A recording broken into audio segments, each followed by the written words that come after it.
नमस्कार, मैं वैद्य चंद्र कुमार देशमुख पुणे के यहाँ से।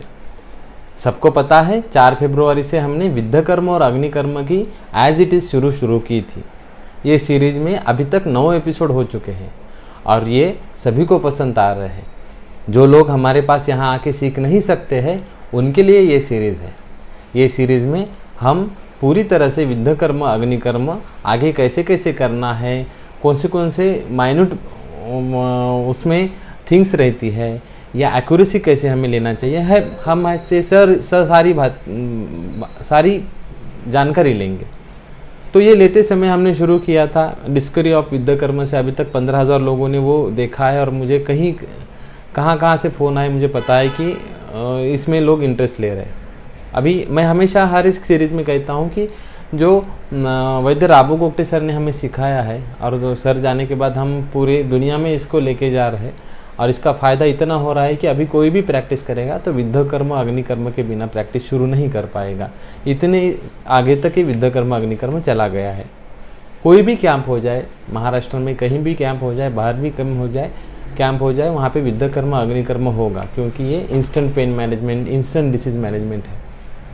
ये सब करते समय जब भी मैं विद्यार्थियों को लेक्चर देता हूँ, जब विद्यार्थी सीखने को आते हैं और सीख के यहाँ से चले जाते हैं, तो इनमें एक बात ध्यान में आती है कि सीखते तो सब है। अभी तो इंटरनेट के से या सोशल मीडिया से तो सीख तो सब रही है, लेकिन इनमें एक्यूरेसी बहुत मिस हो जाती है। एक्यूरेसी भी मिस हो जाती है और डायग्नोसिस भी मिस हो जाता है।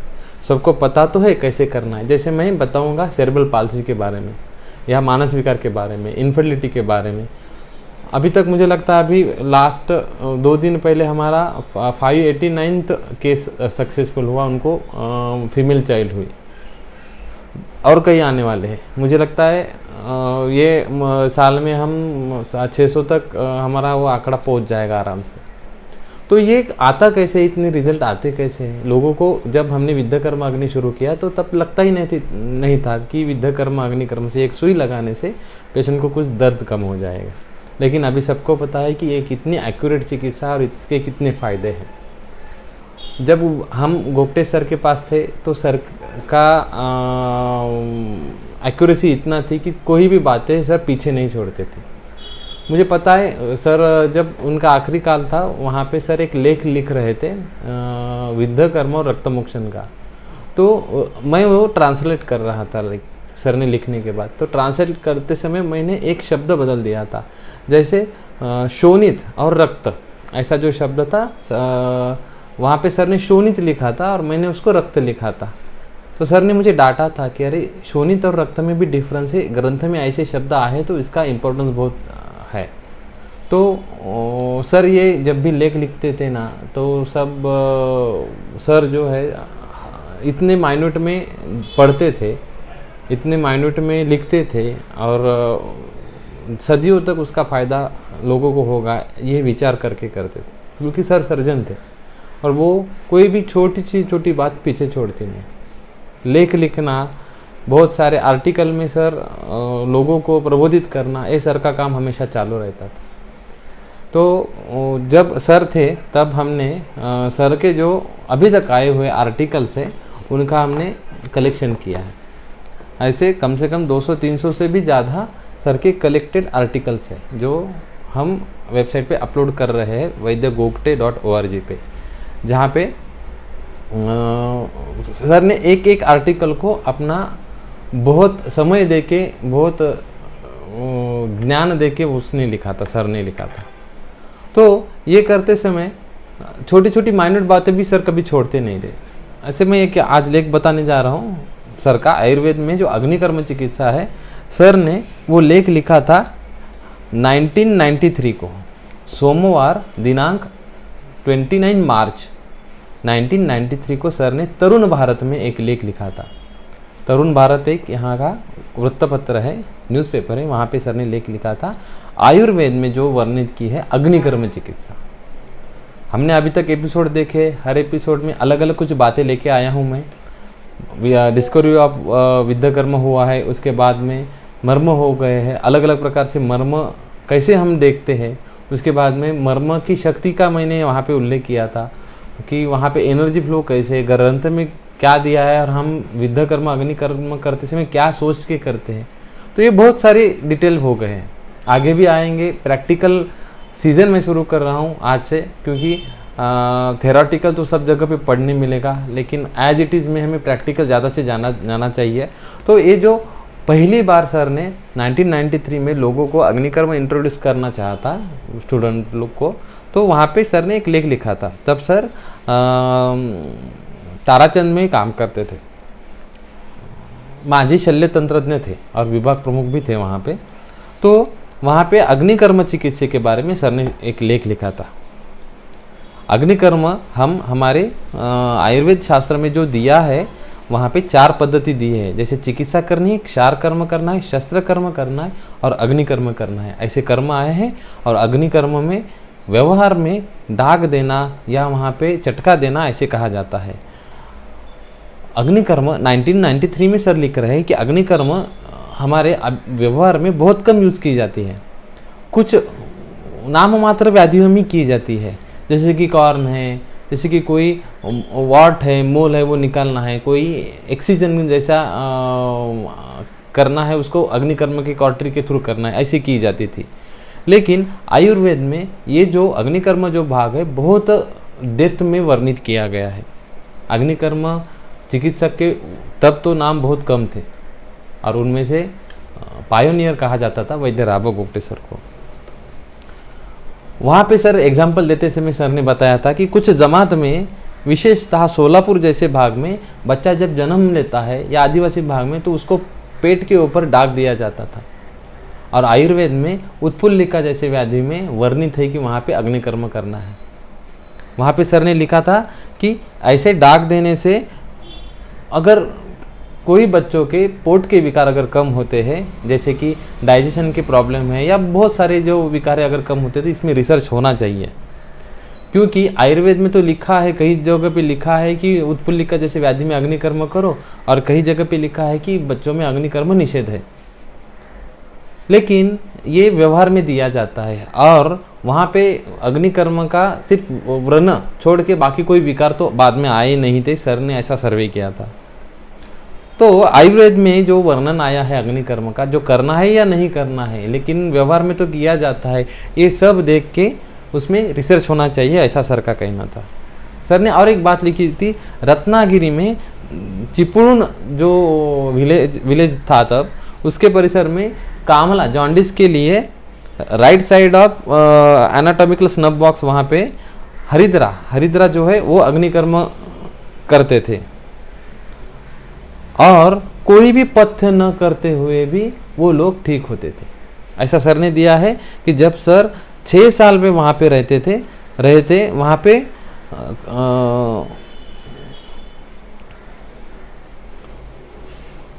यकृत विकार और कामला यानी जॉन्डिस, ये सब में राइट साइड में एनाटॉमिकल स्नब बॉक्स में सर ने कई सारे पेशेंट देखे जो लोकल में पुराने लोग करते थे और व्याधि मुक्त होते थे। सर ने कई पेशेंट का रुग्णों का 6 साल तक फॉलोअप लिया है, कोई चिकित्सा न देते हुए कि ये पेशेंट को वो अग्निकर्म से रिजल्ट आया तो है, लेकिन वो कितने देर तक टिकता है, या कुछ लोगों को 6 महीने के बाद वापस वो जॉन्डिस होता है क्या, ये सर ने अभ्यास किया था। और वहाँ उनको समझ में आया था सर को कि वहाँ पे वो व्याधि मुक्त हो रहा है। एक हरिद्रा के अग्निकर्म से व्यक्ति व्याधि मुक्त हो रहा है, ऐसे सर को वहाँ पे समझ में आया था। तो मैं बताने वाला हूँ आगे कैसे कैसे किया जाता है। तो उसके बाद में वहाँ पे सर ने ऑब्जर्वेशन में एक लिखा है कि जहाँ पे जो विलेजेस थे वहाँ पे गाय बैल वगैरह जो प्राणी हैं, चलते समय अगर वो थोड़ा सा टेढ़ा चल रहे थे तो वो उनके पैर को भी अग्निकर्म किया जाता था और आज भी किया जाता है, और वो अग्निकर्म से उनका चलना ठीक होता था। जैसे कि कोई बच्चा है और वो चल नहीं पाता है, टेढ़ा चल रहा है, तो उसको अग्निकर्म देंगे क्या, ऐसे सर ने तभी विचार शुरू किया था। और तभी सेरेब्रल पाल्सी जैसे पेशेंट में या डिलेड ग्रोथ डेवलपमेंट जैसे पेशेंट में अग्निकर्म की शुरुआत हुई थी। ये सब जो है ग्रंथ में दिया है, लोग करते हैं और उसके हिसाब से आज तक अग्निकर्म बहुत प्रगति कर चुका है। जैसे सुवर्ण शलाका आ गई, अलग अलग प्रकार के शलाका आ गए, अब हम नर्व कंडक्शन तक करते हैं, अब ब्रेन डेवलपमेंट के लिए भी हम अग्निकर्म कर रहे हैं। तो ये दिया है, तो वहाँ से वो सर ने ऑब्जर्व करके कहा था कि आयुर्वेद में जो अग्निकर्म के वर्णन आए हैं वो बहुत छोटी छोटी बातों में आया है, तो उसका हमें प्रैक्टिकली इस्तेमाल करके उसको और बढ़ावा देना चाहिए, ऐसे सर ने 1993 में बोला था। वहाँ बताते समय बताया कि सर ने क्षारादपि अग्निगरीयान ऐसा कहा था, जो सुश्रुत संहिता में वर्णन किया था कि जो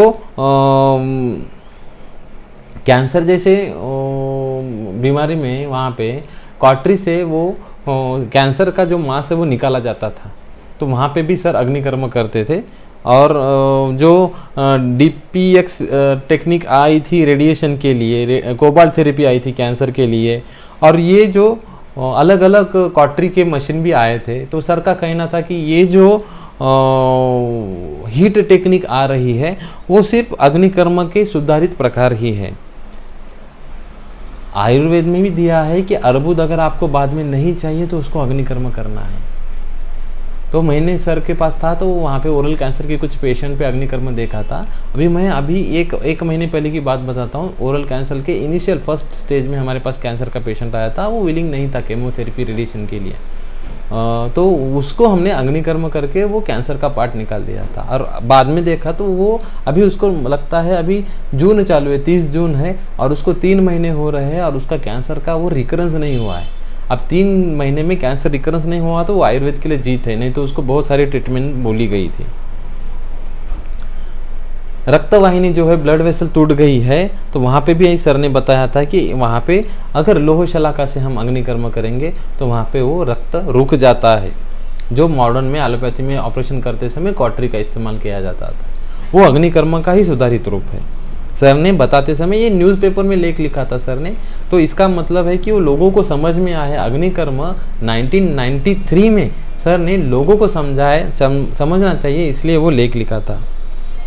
आयुर्वेद में भी अग्निकर्म करने के लिए, डाक देने के लिए अलग अलग वस्तुओं का इस्तेमाल किया जाता था, वैसा आयुर्वेद में उल्लेख है।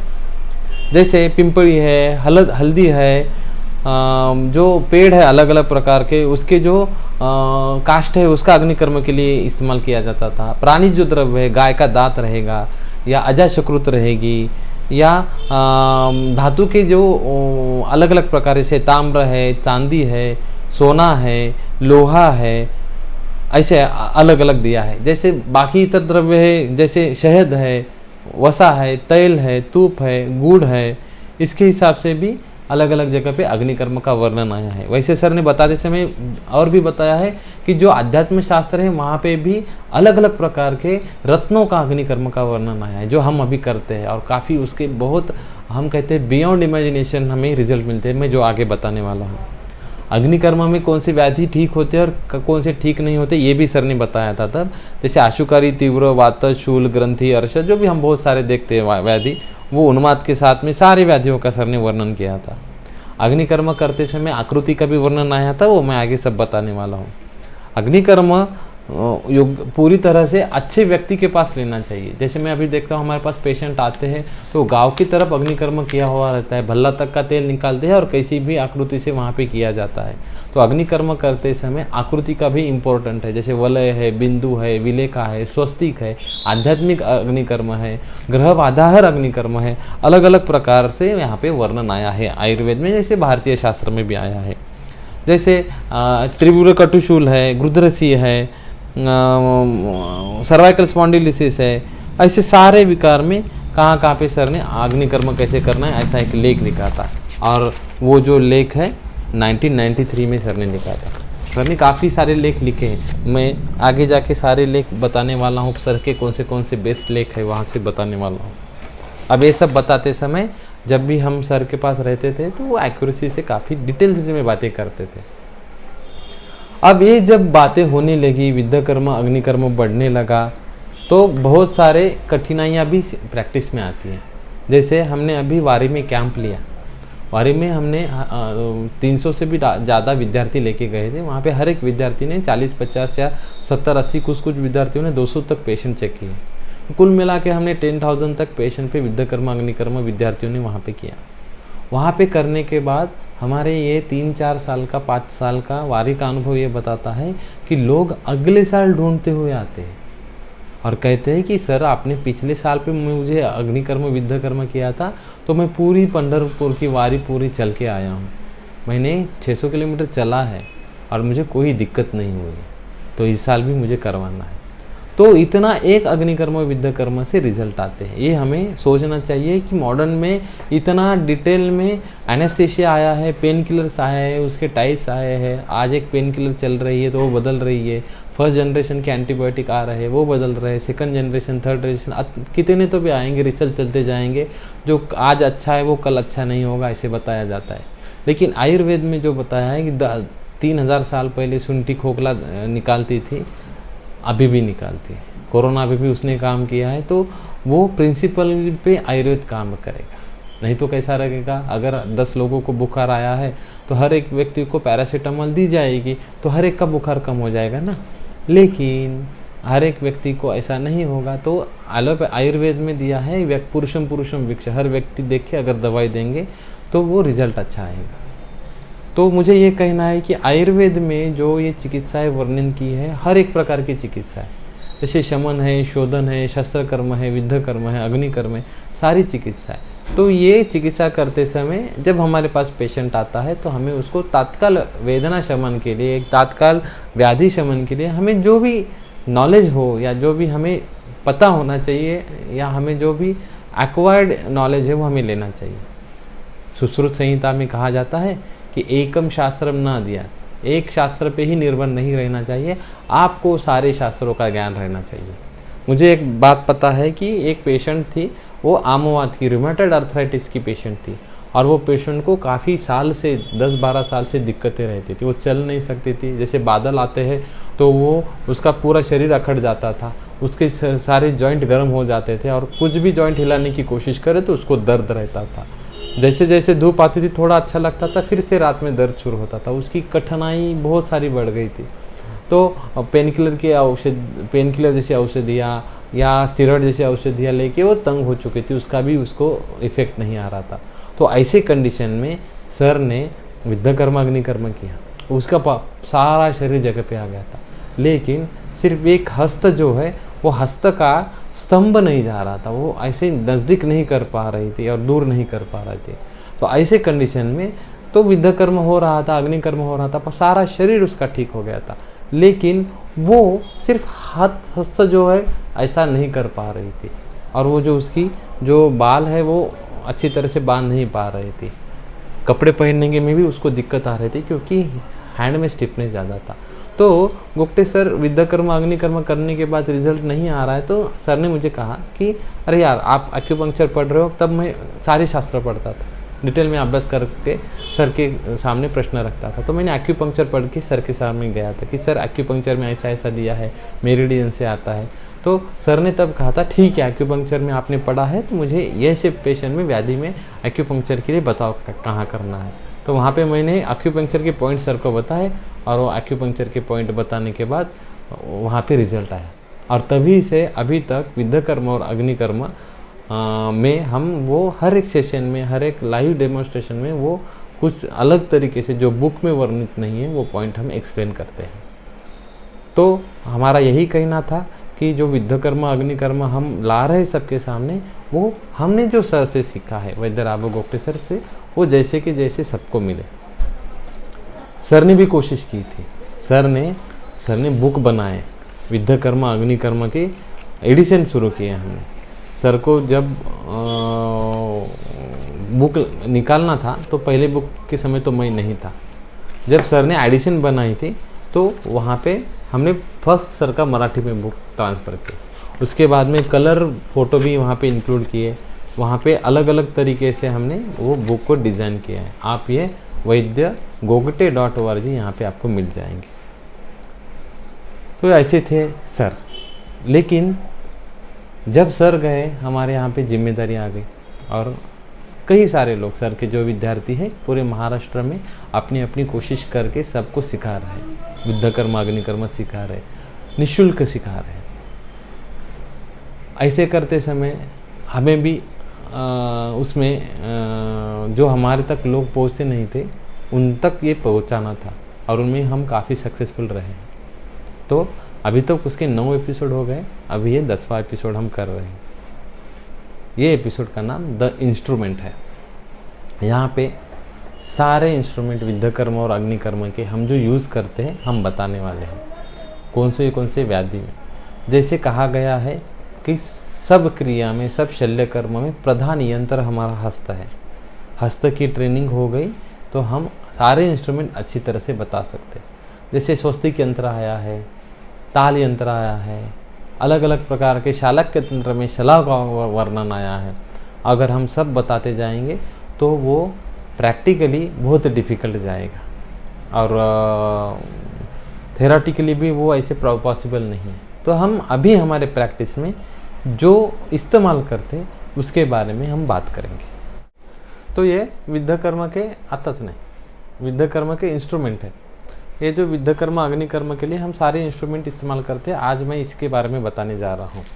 अब ये बताते समय सबसे पहले यहाँ पे मैं बताना चाहूँगा कि ये विद्याकर्म के लिए हम शला का इस्तेमाल करते हैं, या उसको हम नीडल कहते हैं। ये जो नीडल रहती है 26/2 की रहती है। तो ये जो नीडल है वो 11 से 12 mm की रहती है। ये नीडल सबसे ज़्यादा हम विद्याकर्म में इस्तेमाल करते हैं। तो ये नीडल जो है अलग अलग प्रकार के, अलग अलग तरीके से विद्याकर्म में हमें काम में आती है। यही नीडल क्यों? क्योंकि हमें ग्रंथ में अर्धव्रीहि, 1 व्रीहि, 2 व्रीहि ऐसे व्रीहि के प्रमाण से विद्याकर्म आया है। और 1 व्रीहि हम देखेंगे तो जो चावल रहता है वो चावल कम से कम 11 से 12 mm बड़ा रहता है। तो ये नीडल उतना हमें विद्याकर्म के लिए ज़्यादा से ज़्यादा एक्यूरेसी देती है। तो ये हम नीडल इस्तेमाल करते हैं। तो दूसरी हमें मिलती है कि 24 नंबर की नीडल रहती है। ये 24 नंबर की नीडल भी हम यहाँ पे इस्तेमाल करते हैं। वो जो नीडल रहती है हमें छोटी छोटी जो पेशेंट रहते हैं, जो जिनकी डेप्थ ज़्यादा रहती है, मांसाहार रहते हैं, मोटापे वाले पेशेंट रहते हैं, या हमें अगर डीप विद्याकर्म करना है जैसे साइटिका जैसे व्याधियों में, तो हमें ये नीडल आती है। एक्यूपंक्चर की भी नीडल आपको पता होगी। एक्यूपंक्चर की नीडल जो है वो हॉलो नहीं होती है, और विद्याकर्म की नीडल जो है हॉलो होती है।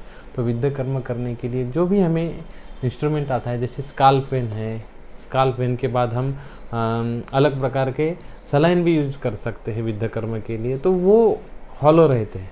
लेकिन एक्यूपंक्चर की नीडल है वो हॉलो नहीं, हॉलो होती है। हमारे जो है हॉलो नहीं होते, क्योंकि स्त्रावन के लिए, दोष बाहर निकलने के लिए उनको जगह चाहिए। अग्निकर्म करते समय हमें बहुत सारे इंस्ट्रूमेंट काम में आते हैं। जैसे यहाँ पे बताना चाहूँगा, ये जो है कई सारे सुवर्ण शलाका है। अब यहाँ पे जो सुवर्ण शलाका है ये 14 कैरेट की सुवर्ण शलाका है। 14 कैरेट की सुवर्ण शलाका जो है वो हम यहाँ पे यूज़ करते हैं। 18 कैरेट की भी यूज़ कर सकते हैं, लेकिन ये सुवर्ण शलाका काफ़ी चीप होती है, सस्ती होती है। एक बार बनाएंगे तो हमें ज़िंदगी भर काम आती है।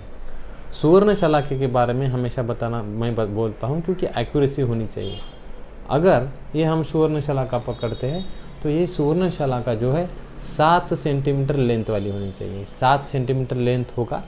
उसकी जो यहाँ की विड्थ है वो 2 सेंटीमीटर वाली होनी चाहिए, और इसका आगे का जो 2 mm वाली होनी चाहिए, और आगे का जो राउंड है वो जो हमारा जो है वो एक्यूरेसी से हमें 4 mm वाला चाहिए। सर ने जो शलाका बनाई है ये ऐसी शलाका है, ये इसका ही ज़्यादा से ज़्यादा इस्तेमाल हो जाता है। तो ये शलाका बनाते समय हम क्या करते हैं कि ये नीडल होल्डर पकड़ते हैं।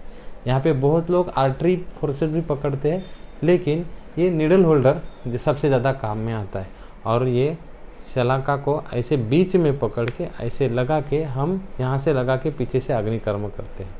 अग्निकर्म कैंडल से होगा, अग्निकर्म सहचर तेल के दिए से होगा, अग्निकर्म धानवंतर से होगा। अग्निकर्म करते समय अलग अलग तेल इस्तेमाल कर सकते हैं, क्योंकि अग्नि का वहाँ पे महत्व ज़्यादा है। वहाँ पे हमें स्निग्ध अग्नि करना चाहिए। अगर आम वात जैसे पेशेंट आते हैं तो हमें वहाँ पे रुक्ष अग्निकर्म की ज़रूरत होती है। तो हम ये इलेक्ट्रिक कॉस्ट्री का इस्तेमाल करते हैं। वहाँ पे ये सुवर्ण शलाका आगे लगाई है, तो यहाँ से इलेक्ट्रिसिटी पास होगी, यहाँ पे हीट होगा, हीट की वजह से यहाँ पे वो कंडक्शन होगा, और वहाँ पे जब हम पेशेंट को करते हैं तो रुक्ष अग्निकर्म के लिए हमें ये इलेक्ट्रिक काम में आएगा। तो इसको यहाँ पे कंट्रोल रहेगा, और हम उसका टेम्परेचर मेंटेन कर सकते हैं। ये भी ज़्यादा महंगा नहीं है, 5-6 हज़ार में आ जाता है और ये हम इस्तेमाल कर सकते हैं। ये हो गया सुवर्ण शलाका के बारे में। सुवर्ण शलाका मुझे लगता है कि वो 2.89 ग्राम तक आ जाती है और 10 से 15 हज़ार के बीच में गोल्ड के रेट के अनुसार ये काम में आ जाएगी। वो हम एक बार बना लेंगे तो ज़िंदगी भर काम में आती है। दूसरी शलाका हम इस्तेमाल करते हैं वो है रौप्य शलाका। ये जो शलाका है चांदी की बनी हुई है, तो इसके लिए इसका जो माप है हम सेम सुवर्ण शलाका जैसे हम माप लेते हैं और वो हम रौप्य शलाका बनाते हैं। ये जो रौप्य शलाका हमें न्यूराइटिस जैसे व्याधि में काम में आती है, जैसे स्पेशली हम रेटिना, डायबिटिक रेटिनोपैथी में, डायबिटिक नेफ्रोपैथी में, डायबिटिक न्यूरोपैथी में ये शलाका आती है, क्योंकि जो रजत है, रौप्य है, उसका जो गामित्व है ज़्यादा से ज़्यादा मज्जा धातु पर रहेगा। ये हमें ज़्यादा से ज़्यादा काम में आती है। दूसरी एक शलाका सबसे ज़्यादा हम इस्तेमाल करते हैं और जो काफ़ी काम में आती है, ये जो है नाग शलाका। ये नाग जो शलाका है ये नाग धातु से बनाई है, लेड से बनाई हुई है। तो इसको लेड को, नाग और वंग को पुती लोह कहा गया है। पुती मीन्स वहाँ पे दूषितपना ज़्यादा रहता है। तो ऐसे दूषित धातु में से उसका जो दूषित पार्ट है वो बाहर निकाल के जो पार्ट बच जाता है उससे शलाका बनती है। यो योग रत्नाकर में वर्णित हुई है। ये करते समय उसको त्रिफला के काढ़ा में 1 महीना भर उसको गर्म करके तप्त करके वहाँ पे निर्वाप करना है। उसके साथ में भृंगराज के, उसके बाद में शुंठी के, उसके बाद में गोदुग्ध के, उसके बाद अजा दुग्ध के, उसके बाद घी में, उसके बाद भृंगराज रस में, ऐसे काफ़ी सारे द्रव्य आए हैं। ये शलाका बनाने के लिए 6 से 7 महीने जाते हैं। और ये बनाने के बाद हम इसका सीधा अंजन भी करते हैं। शलाका आँखों के लिए घुमाती भी है, तो ये सर्व रोग प्रशमनी, सर्वनेत्र रोग प्रशमनी इसको कहा गया है। तो हम इससे अलग अलग प्रकार के मयूर तुत्थांजन लगाते हैं, घृतांजन लगाते हैं, उसके बाद में हम विषग्न अंजन लगाते हैं और अलग अलग प्रकार के अंजनों से हम नेत्र रोग दूर करते हैं और जो हमें बहुत सारा फायदे में आता है। बाकी आती है हमारी जो हम करेंगे हरिद्रा। ये हमें कामला में कर्म देती है। ये जो शलाका है इसका उपयोग कामला में किया जाता है। जहाँ पे कोई भी व्याधि हमें रिजल्ट नहीं देता है, कोई भी चिकित्सा हमें कामला, जॉन्डिस जैसे व्याधि में रिजल्ट नहीं देती है, तो हम ये शलाका का इस्तेमाल करते हैं। ये इस्तेमाल करते समय हमें सिंथेटिक नहीं चाहिए। अभी देखिएगा ये काली हो गई है आगे, तो हम क्या करेंगे, इसका आगे का भाग निकाल देंगे और वहाँ के भाग निकाल के जो येल्लोनेस आता है, अगर ये भी रहता है तो इसका आगे का पार्ट निकाल के हम वो शलाका इस्तेमाल करेंगे, क्योंकि हमें हरिद्रा का गुणधर्म चाहिए वहाँ पे। ये सुवर्णका के अग्निकर्म करते समय मैं सबको एक बताना चाहूँगा, सब एक गलती करते हैं कि ये अग्निकर्म शलाका ऐसे जब लगाते हैं तो अग्निकर्म शलाका और आपका नीडल होल्डर के बीच में दूसरा मीडियम नहीं चाहिए। नहीं तो लोग क्या करते हैं, वहाँ पे कागज़ लगाते हैं, कुछ लोग कॉटन लगाते हैं, कुछ लोग वहाँ पे कपड़ा वस्त्र लगाते हैं। तो ये आपको क्या होगा, आपका हस्त का जो स्पर्श है शलाका से ये नीडल होल्डर से शलाका तक जो आपका हस्त का गुण जाना चाहिए, ये गुण नहीं जाता है। तो मेरे विद्यार्थियों से यही कहना है कि जब आप अग्निकर्म करते समय तो यहाँ पे कॉटन ना लगाए, यहाँ पे कोई कागज़ ना लगाए, सीधा सीधा लगना चाहिए। तो आपका ये अनुभव कीजिएगा कि गुण में कितने बदलाव आते हैं। ये जो हरिद्रा में हमने कामला में देख ली है, ये कहीं पे भी हमें मिल जाती है। दूसरी हमें आती है मृत्तिका शलाका आती है। ये मृत्तिका शलाका है, मिट्टी लेनी है कौन सी भी, ये कहीं पे भी परचेस नहीं करनी चाहिए।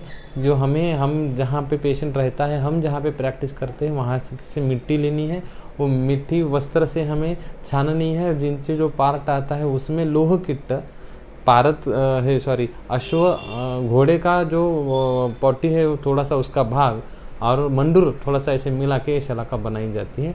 ये शलाका बनाने के बाद हमें सब कैलकुलेशंस पर में इसका काम आता है। दूसरी शलाका आता है हमारे वलय शलाका। अब ये जो शलाका है ताम्र की शलाका है, ये ताम्र से बनाई जाती है क्योंकि ये हमें तुरंत गर्म होने की अपेक्षा रहती है। अब ये जो शलाका है अगर हमें गर्म करते हैं तो गर्म करने के बाद वो हमें अग्निकर्म के लिए ये काम में आती है शलाका। ये जो शलाका है हम इसका जो राउंड है हमारे हिसाब से, पेशेंट के अम्बिलिकस के हिसाब से हम ये कम ज़्यादा कर सकते हैं, तो इसको हम ताम्र शलाका कहते हैं। ये हमें वलय अग्निकर्म में काम में आती है, जैसे हर्निया में आता है, अलग अलग प्रकार के उदर रोग में ये काम में आती है। अब ये मैं बताना चाहूँगा, ये जो शलाका है, ये 2 शलाका है ज़्यादा से ज़्यादा मार्केट में देखी जाती है। ये जो शलाका है, इसका जो ये पूरा पार्ट है ये ताम्र का है और इसका जो है पूरा पार्ट है लोहे का है।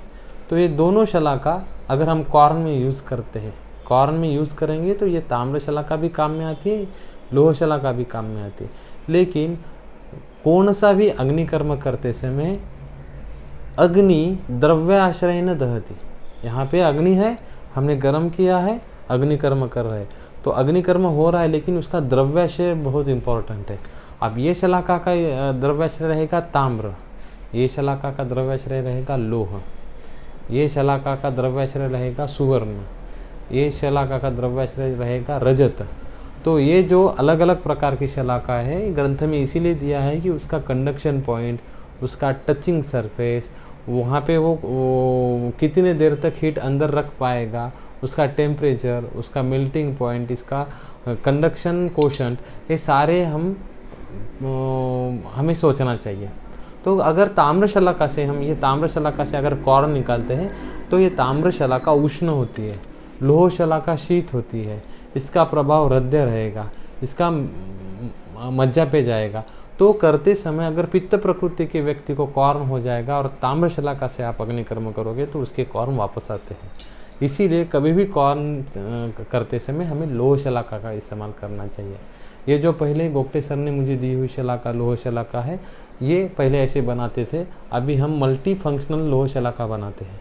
ये जो है मल्टी फंक्शनल लोह शलाका, इधर से हम बड़े बड़े कॉर्न निकाल सकते हैं, इधर से हम छोटे छोटे वाट्स भी निकाल सकते हैं। उसके बाद में अलग अलग प्रकार की शलाकाएँ ताम्र शलाका बनाई जाती हैं, जैसे ये दंत के लिए काम में आ जाएगी, या जो नासा के अंदर के पार्ट को हमें अग्निकर्म करना है तो वहाँ पे काम में आ जाएगी। ये दंत के कृमि दंत के लिए हम अग्निकर्म के लिए इस्तेमाल करते हैं क्योंकि ये पूरी टेढ़ी है। अगर किसी के दांत पे अग्निकर्म करना है वहाँ पे ये शलाका काम में आती है। ये दूसरी है कटिंग के लिए काम में आती है। हमें कैंसर के लिए आजकल ये कटिंग शलाका इस्तेमाल कर रही है। इसका आगे का पार्ट आप देख सकती है।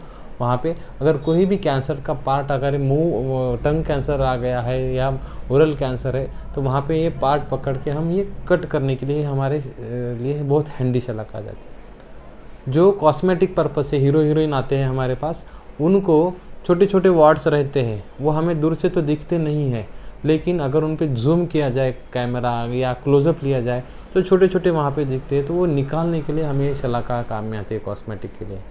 वही अगर बच्चों में रहेगा तो ये छोटी सी शलाका काम में आ जाएगी।